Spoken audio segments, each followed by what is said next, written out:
Figure Crying Gold. Probably one of my most precious and dearest paintings. It's got a very, very different take on how I thought I painted. It started 2 days after I turned 46. And there was no music. I didn't really care for playing anything for some reason. I wasn't feeling great.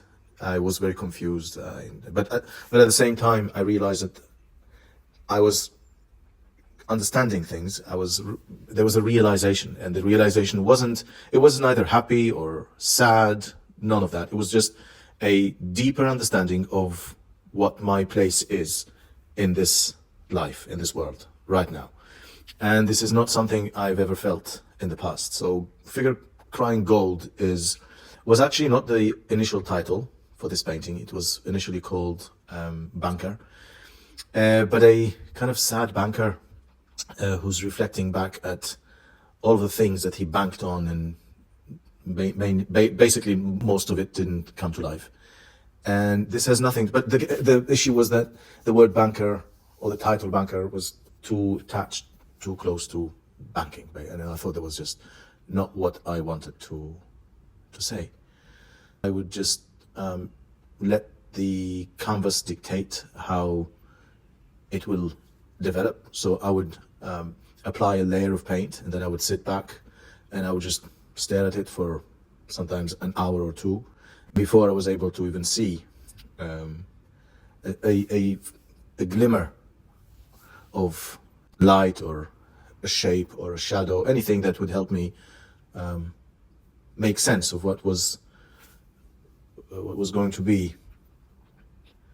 And then the other thing that I really remember while painting it is a very solemn, very mature, intense, and yet under control feeling. And I thought, okay, maybe now, only now, I'm becoming the man that I ought to be, not wanted to be, or what was expected of me, but the man I ought to be. And painting it was not painful, it was not intense, it was just long and very revealing.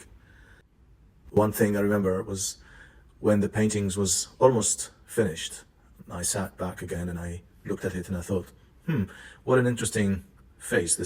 This face kind of just, I felt like it was me.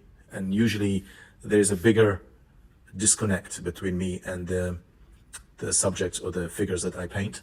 But with this one, I kind of wanted the head shape to